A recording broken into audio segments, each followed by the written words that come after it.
Hi, I'm Sarah. This is my library. Welcome to the show. And did you know that some people think that King David was a redhead? In 1 Samuel 16:12 and 1 Samuel 17:42, David is described as ruddy, handsome, and having beautiful eyes. The word ruddy is built off the Hebrew word for red. Some believe that this description of David means he had red hair. However, it could mean that he had a red complexion, meaning hale and hearty. The text doesn't tell us outright, but it's definitely a possibility. And that's just one of the things about David that I bet you didn't know.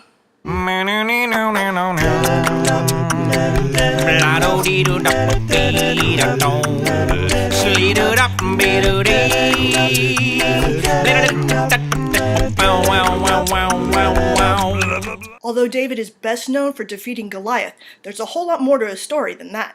David was from the town of Bethlehem.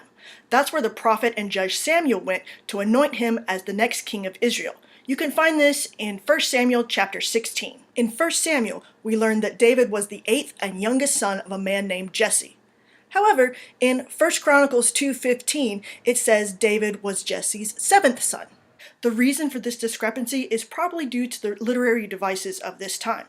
Numbers were often used to communicate something other than the actual amount of things. The number 7 in Hebrew is the number of completion, so the author could be using it in that capacity. The number 8 was often used to characterize something that was so good, so special, or so important, it went even beyond the number of completion. If we lived during that time, we would definitely know what was going on. But for today, all we need to know is David was the youngest.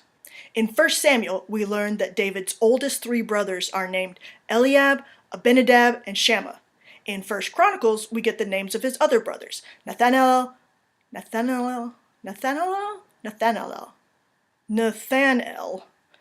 Radai, and Ozim, and his sisters are Zeruiah and Abigail.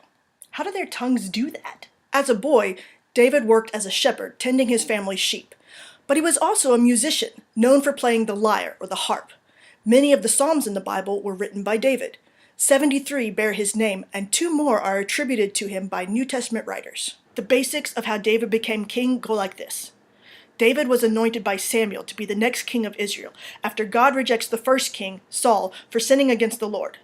David comes to the attention of King Saul by fighting and defeating Goliath, and as the royal musician, whose job it was to play music for Saul.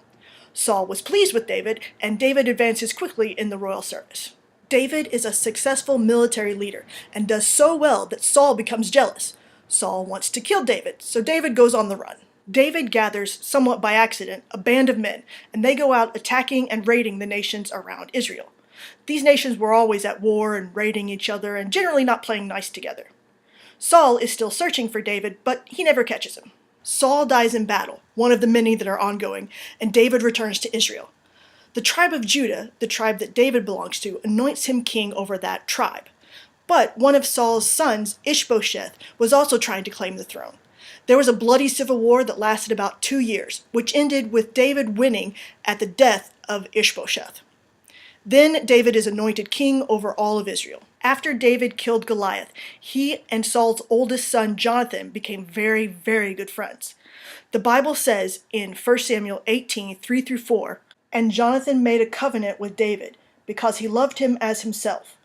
Jonathan took off the robe he was wearing and gave it to David, along with his tunic, and even his sword, his bow, and his belt." Making a covenant with David and giving him these things is essentially Jonathan giving up his rights to the throne and handing them over to David. Jonathan recognizes that David is God's choice for the next king, and he commits to being on David's and therefore the Lord's side. This is the ultimate countercultural act. If there's a rival to your throne, you kill him. You don't support him. At one point, when David was on the run, he pretends to be insane to escape capture from one of the Philistine kings. And he was surprisingly good at it. When David and his men and their families first came to Philistine territory, they lived in the city of Gath, under the protection of that city's king. But soon, David asked if they could live somewhere else, so the king gave them a city of their own. That city's name was Ziklag. Once, when David and his men returned from being away, they found that Ziklag had been attacked by Amalekites. They had taken everything, burned it to the ground, and captured all of their wives and children. David and most of his men rush off in pursuit. They catch up with the Amalekites, attack them, kill them, and take back not only all their stuff and wives and children, but they take everything the Amalekites had as plunder. Ishbosheth, Saul's son who was trying to claim the throne, was killed by two men who thought that David would be happy with them and reward them.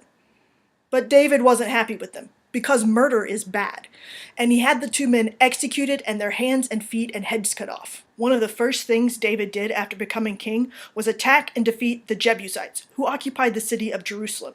Then he moved the capital there. David's next order of business was to bring the Ark of the Covenant to Jerusalem. His first attempt at this was disastrous. They were transporting the Ark in a brand new cart, which, by the way, is not the way you're supposed to be transporting the Ark. The oxen pulling the cart stumbled, and a guy named Uzzah touched the ark trying to steady it. Uzzah was immediately struck dead by God. David is both angry and scared, so he leaves the ark in the house of a guy named Obed-Edom. Let's stop here and talk about Uzzah's death for a moment. A lot of times, Uzzah's death is perceived as an overly harsh reaction by God. I mean, he was just trying to make sure the Ark of the Covenant didn't fall. Isn't that a good thing? But here's the deal. They were doing it all wrong in the first place. Like I said, a cart is not the way the ark was supposed to be transported. It was supposed to be carried with poles by the priests. It was designed to be carried that way. Putting it in a cart like so much cargo is so disrespectful and sacrilegious, I can't even begin to describe it. And Uzzah was a part of the group that decided that was a good idea. Also, as the book of Exodus makes clear, the way we worship and approach God matters a great deal. Drawing close to the holiness and glory of God is no small thing, and the presumption of Uzzah to touch the ark was simply unacceptable. David waits 3 whole months to try again. David wanted to build a house for the Lord. He wanted to build a temple. But God says, no, you're not going to build a house for me. I'm going to build a house for you. What God means is that he's going to turn David's descendants into a dynasty.